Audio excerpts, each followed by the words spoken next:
అదే RTV app వార్తల్ని క్షణాల్లో చదివే అవకాశం ఉంటుంది. ఒక న్యూస్ పేపర్, ఒక టెలివిజన్ ఛానల్ మీ చేతుల్లో ఎప్పుడూ ఉంటాయి.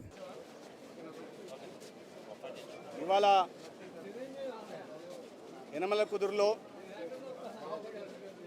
అర్బన్ ప్రైమరీ హెల్త్ సెంటర్ని ప్రారంభించడం ఆనందంగా ఉంది.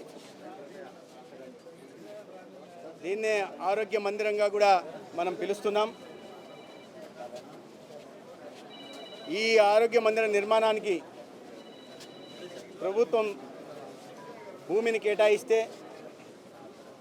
ఈ గ్రామానికి సంబంధించిన ఒక దాత వెలగపూడి రాజ్ కుమార్ గారు తన ట్రస్ట్ ద్వారా దాదాపు 4,25,00,000 ఖర్చు పెట్టి భవన నిర్మాణం చేసి కొంతవరకు ఒక అధునాతన సామాగ్రిని కూడా డయాగ్నోస్టిక్ ఎక్విప్మెంట్ని కూడా వారు ఇవ్వడం జరిగింది. ఆ సందర్భంగా వారిని అభినందిస్తున్నాను. ఇవాళ సమాజంలో అనేక మంది జీవితంలో స్థిరపడి ఆర్థికంగా స్థిరపడిన వాళ్ళు తమ తమ గ్రామాల్లో ప్రజలకు ఎంతో ప్రాధాన్యత కలిగిన ఆరోగ్య రంగంలో ఆరోగ్య మందిరాల్లో మౌలిక సదుపాయాల కల్పన కోసం కానీ లేదా వైద్య పరికరాల కానీ సామాగ్రి కోసం కానీ ముందుకు రావాల్సిందిగా నేను కోరుతున్నాను. ప్రభుత్వ పరంగా చేయాల్సిన ప్రతి కార్యక్రమాన్ని ప్రభుత్వం ఆరోగ్యాన్ని అత్యంత ప్రాధాన్యతగా గుర్తించి రాబోయే 5 సంవత్సరాల్లో చేస్తుంది. ఒక ఆరోగ్య ఆంధ్రప్రదేశ్ నిర్మాణం కోసం కృషి చేస్తుంది. ఇటీవల ఆరోగ్య కుటుంబ సంక్షేమ వైద్య విద్యకు సంబంధించి ఎన్డీఏ అధినేత రాష్ట్ర ముఖ్యమంత్రి వర్యులు చంద్రబాబు నాయుడు గారు సమీక్ష నిర్వహించడం జరిగింది. అనేక విషయాల్ని రాబోయే 5 సంవత్సరాల్లో ఏ రకంగా మెరుగైన వైద్యం అందించాలి, మెరుగైన వైద్యం ప్రతి పేదకు అందుబాటులోకి ఏ రకంగా తేవాలనే విషయం మీద కూడా వారు దిశానిర్దేశనం చేయడం జరిగింది. అయితే సమీక్ష చేస్తున్న సమయంలో కొన్ని లోపాలు కూడా బయటపడ్డాయి. వాటిని సరిదిద్దే ప్రయత్నం చేస్తాం. కేంద్ర ప్రభుత్వం అనేక కార్యక్రమాల కింద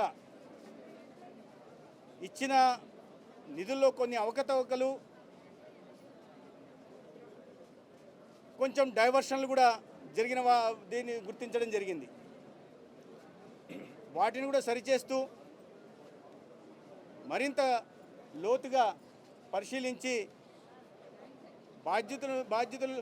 బాధ్యులపైన చర్యలు తీసుకుంటూ వైద్య రంగాన్ని ప్రక్షాళన చేసే కార్యక్రమం చేయడం జరుగుతుంది. ఇవాళ 5 సంవత్సరాల్లో ఈ రాష్ట్రంలో ఆర్థిక విధ్వంసం జరిగిన నేపథ్యంలో ఆర్థిక వనరులు తక్కువైన తరుణంలో అనేక సవాళ్ళని రాష్ట్రంలో అన్ని శాఖలు, అన్ని మంత్రిత్వ శాఖలు ఎదుర్కొంటున్నాయి. ప్రధానంగా అత్యంత ప్రధానమైన ప్రజాసేవలో అత్యంత ప్రధానమైన వైద్య ఆరోగ్య శాఖ కూడా ఎదుర్కొంటా ఉంది.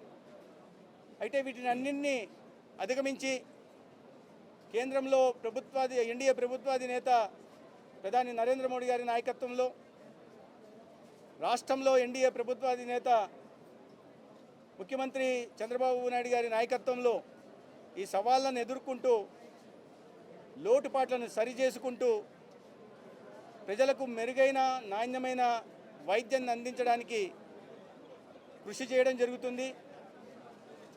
ఏ చిన్న అవకాశాన్ని కూడా వదులుకోకుండా రాష్ట్రాన్ని ఒక ఆరోగ్య ఆంధ్రప్రదేశ్గా నిర్మాణం చేయడం జరుగుతుంది. Lab taken to class, special care and support for research, global certifications. KL, deemed to be university. NEET మీద జరిగిన దీంట్లో చర్యలు తీసుకోవడం జరిగింది ప్రభుత్వం, కేంద్ర ప్రభుత్వం. ఎవరైతే ఎన్టీఏ పరీక్షల్లో అవకతవకలకు పాల్పడి పేపర్ లీకేజీకి పాల్పడ్డారో వాళ్ళ మీద చర్యలు తీసుకోవడం జరిగింది. తొందరలోనే నీట్ పరీక్షలు మళ్ళీ నిర్వహించడం జరుగుతుంది. ముఖ్యంగా కృష్ణా జిల్లాలో డయర్ కేసు మళ్ళీ స్టార్ట్ అయింది. జగ్గేపేట ప్రాంతం నిన్న కూడా ఇది మామూలుగా సీజనల్ డిసీజెస్ ప్రబలే సమయం. ఈ వర్షాకాలం సమయంలో ఇటువంటి వస్తుంటే అయితే ప్రభుత్వం ముందస్తు జాగ్రత్తలు తీసుకోవడం జరుగుతుంటుంది. నిర్వహణ లోపం వల్ల కొన్ని చోట్ల అతిసార ప్రబలిన కొన్ని జిల్లాల్లో జరిగిన మాట వాస్తవం. ప్రభుత్వం ఇవి నిర్వహణకు సంబంధించి ముందస్తు జాగ్రత్తలు నార్మల్గా వర్షాకాలం రాకముందు తీసుకోవడం జరుగుతుంది. ఎన్నికలు అయిపోతూనే ఎన్నికల సమయంలో వీటి మీద దృష్టి పెట్టకపోవడం, తర్వాత ఎన్నికలు వచ్చిన తర్వాత అతిసార ప్రబలితే దానికి కారణాలను కూడా ఆరోగ్య శాఖ, ఎందుకంటే ప్రబలిన తర్వాత ఆరోగ్య శాఖ దగ్గరికి వస్తాయి ఆసుపత్రికి వచ్చిన తర్వాత. దానికి ప్రధాన కారణం ఏంటి, ప్రివెంటివ్ మెజర్స్ తీసుకోవడంలో ఎక్కడ మనం వెనకబడ్డాం అనే విషయం మీద ఈ పంచాయతీరాజ్, అదేవిధంగా మున్సిపల్ అడ్మినిస్ట్రేషన్, ఆరోగ్య శాఖ మంత్రులు, ఉప ముఖ్యమంత్రి గారి నేతృత్వంలో ఇటీవల ఒక సమీక్ష నిర్వహించడం జరిగింది. తర్వాత స్వయంగా ముఖ్యమంత్రి గారే ఈ లైన్ డిపార్ట్మెంట్లతో కానీ మంత్రిత్వ శాఖలతో మరి సమీక్ష చేయడం జరిగింది. ప్రధానంగా ఈ ప్రబలడానికి కారణం ఏంటంటే గ్రామీణ ప్రాంతాల్లో ఈ కలుషిత నీరు, వాటర్ కంటామినేషన్ కారణంగా ఆ కలుషిత నీరు దాగి ఆసుపత్రి పాలవుతున్నారు, అతిసార బారిన పడి ఆసుపత్రి పాలనవుతున్నారు. కలుషిత నీరు ఏ రకంగా, నీరు కలుషితం ఎలా అవుతుందంటే ఈ ఆర్డబ్ల్యూఎస్లో కానీ మున్సిపల్ అడ్మినిస్ట్రేషన్లో కానీ పైప్ లైన్ల నిర్వహణ సరిగా లేకపోవడం, గత కొన్ని సంవత్సరాలుగా ఓవర్ హెడ్ ట్యాంకులను మూసివేయకపోవడం, లేదా సరిగా శుభ్రపరచకపోవడం, లేదా ఈ కాలువలు పైప్ లైన్లు ఏవైతే డిస్ట్రిబ్యూటరీ ఛానల్స్ అన్నీ డ్రైనేజ్ కాలువల మీద పక్కన ఉండడం, వర్షాల కారణంగా ఆ నీరు బయటకు వచ్చి వాటిలో పైపుల్లోకి ఆ లీక్ కావడం, ఎందుకంటే లీకేజెస్లు ఉండడం, పైపులలో నిర్వహణ లేకపోవడం వల్ల అవి తాగి ప్రజలు పడుతున్నారు. కొన్ని చోట్ల ఆహారం తీసుకున్న దీంట్లో ఉన్నాయి, కొన్ని చోట్ల సరైన కారణాలు కూడా తెలియని పరిస్థితి ఉంది. అయితే మా శాఖకు సంబంధించినంతవరకు అనేక ప్రాంతాల్లో, గ్రామీణ ప్రాంతాల్లో నీటి శాంపిల్స్ తీసుకోవడం జరుగుతుంది. ఎక్కడ బయలాజికల్ ఎగ్జామినేషన్ ప్రతి బుధవారం ప్రతి గ్రామంలో చేయడం జరుగుతుంది. ఎక్కడైతే ఫీకల్ కంటామినేషన్ కానీ నైట్రేట్స్ ప్రెజెన్స్ కానీ ఉంటే వాటిని సోర్స్లో, తర్వాత డిస్ట్రిబ్యూటరీ ఛానల్స్ కూడా చేయడం జరుగుతుంది. వెంటనే లైన్ డిపార్ట్మెంట్లకు వాటిని తెలియజేయడం. అదే ఇక్కడ ఉన్నాయి, గత నెల రోజుల్లో 10,000కు పైగా బయలాజికల్ టెస్టులు నిర్వహిస్తే 286 చోట్ల ఈ వాటర్ కంటామినేషన్ జరిగిన విషయాన్ని సంబంధిత శాఖలు తెలియజేయడం, దానికోసం వెంటనే వాటికి జాగ్రత్తలు తీసుకోవాల్సిన చర్యల మీద కూడా చెప్పడం జరిగింది. అయితే డయేరియా కేసులు మీరు అన్నట్టుగా జగ్గేపేట, ఇతర ప్రాంతాల్లో కాకినాడ కానీ అక్కడక్కడ అనంతపురం జిల్లాలో కొన్ని చోట్ల డయేరియా కేసులు వచ్చిన చోట వెంటనే మంత్రిత్వ శాఖ అప్రమత్తంగా ఉంది, కంట్రోల్ రూమ్ పూర్తిగా పనిచేస్తుంది. స్వయంగా మా శాఖకు సంబంధించిన స్పెషల్ చీఫ్ సెక్రటరీ గారే వీటిని మానిటర్ చేస్తూ ఉన్నారు. వెంటనే సంబంధిత అధికారులు డిఎంహెచ్ఓ దగ్గర నుంచి కింది స్థాయి అధికారుల దాకా అలర్ట్ చేయడం, ఆసుపత్రుల్లో అన్ని రకాల మందుల్ని పిఎస్సీల దాకా, ఏ పిఎస్సీలో కూడా ఈ రకమైన మందు లేదు అని చెప్పడానికి వీలు లేనట్టుగా మందులు చేర్చడం జరిగింది. జాగ్రత్తలు తీసుకుంటున్నాం. అయితే అక్కడ ఇక్కడ చిన్న దీనివల్ల అంటే ప్రజల్లో కూడా దీంట్లో అవగాహన పెరగాల్సి ఉంది. వాళ్ళకు 20 ఎపిసోడ్లు 30 ఎపిసోడ్లు వచ్చేదాకా ఆసుపత్రికి వెళ్లకుండా, ఎందుకంటే కింద స్థాయి నుంచి ప్రతి గ్రామంలో మాకు ఏఎన్ఎంలు ఉన్నారు, ఆశాలు ఉన్నారు, ఎంఎల్హెచ్బీలు ఉన్నారు, లేదా ఆరోగ్య కేంద్రాలు ఉన్నాయి, ఆరోగ్య మందిరాలు ఉన్నాయి. ప్రభుత్వ ఆసుపత్రి కాకుండా ఆర్ఎంపీల వైపు వెళ్ళవద్దని చెప్పట్లేదు, ప్రైవేట్ హాస్పిటల్ వైపు పరిగెత్తున్నారు. పూర్తిగా ముదిరిన తర్వాత వెళ్ళి ఇబ్బంది అయిన తర్వాత అక్కడికి వెళ్ళి ప్రాణాలు మీకు తెచ్చుకుంటున్నారు. అట్లా కాకుండా కొద్దిగా అవగాహన ఉండాలా. కాచి చల్లార్చిన నీరు కొన్నాళ్ళు తాగాల్సింది. తర్వాత ఏదైనా చిన్న ఇది మీకు ఎక్కడైనా డయేరియా లక్షణాలు కనిపిస్తే వెంటనే ప్రభుత్వ ఆసుపత్రికి వెళ్లాల్సింది. సంబంధిత ఏఎన్ఎం కానీ ఆశా వర్కర్కి చెప్పినా కూడా వాళ్ళు ఆసుపత్రి దాకా తీసుకెళ్తారు. ఖచ్చితంగా మెరుగైన వైద్యం అందుతుంది. ప్రాణాలు మీకు తెచ్చుకునేదాకా ఈ సమస్యను జటిలం చేసుకోకుండా అవగాహనతో ఉంటూ చిన్న లక్షణాలు కనిపిస్తున్న ప్రభుత్వ ఆసుపత్రులకు వెళ్లాల్సిందిగా నేను ప్రజలు కోరుతున్నా.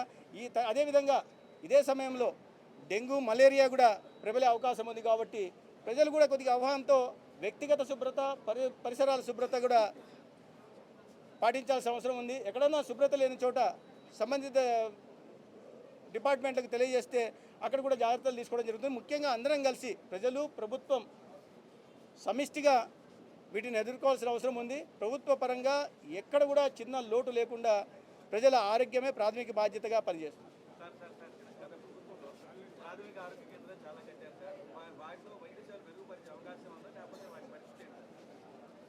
కేంద్ర ప్రభుత్వం ఇచ్చిన నిధులతో గతంలో రాష్ట్రంలో ఆరోగ్య కేంద్రం మ్యాండేటరీ, ప్రతి రాష్ట్రంలో కూడా కేంద్రం ఆరోగ్యాన్ని అత్యంత ప్రాధాన్యతగా గుర్తించి నేషనల్ హెల్త్ మిషన్ ద్వారా నిధులు ఇవ్వడం జరిగింది. ఆరోగ్య మందిరాలని, అందుకని ప్రధానమంత్రి గారు వాటిని ఆరోగ్య మందిరం అన్నారు, నిర్మించారు. మెరుగైన వైద్య సేవలు అందించడం కోసం నిర్మించినవి కాబట్టి వాటిని కొనసాగిస్తాం, మరింత మెరుగైన వైద్య సేవలు అందిస్తాం.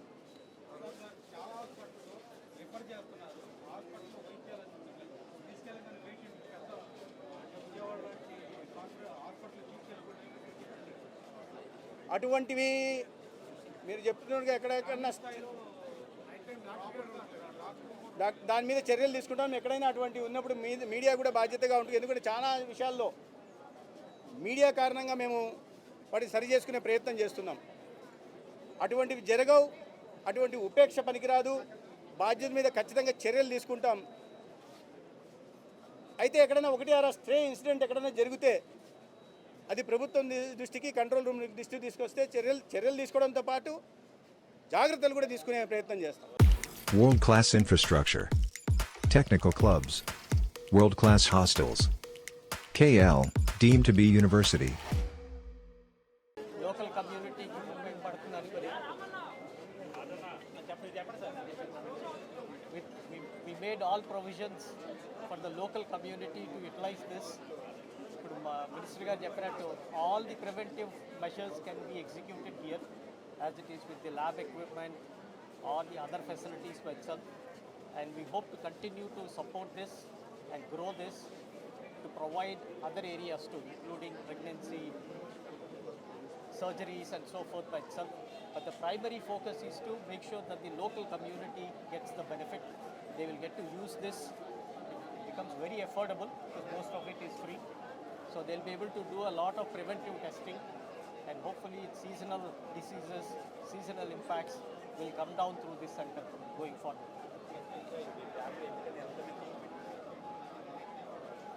Trust ki mood focus like health ఒకటి, education, zero hunger. First we started with health. మా నాన్నగారు ఈ ఊళ్ళో ఏదో చేయాలని పెట్టి సో దాని వలన we started with health, but we focus on 3 things: education, zero hunger and health. Thank you all for coming. మరిన్ని వీడియోస్ కోసం ఛానల్ ని సబ్స్క్రైబ్ చేయండి. లేటెస్ట్ అప్డేట్స్ కోసం వాట్సాప్ ఛానల్ ని ఫాలో చేయండి. అండ్ లింక్ డిస్క్రిప్షన్ లో ఉంది.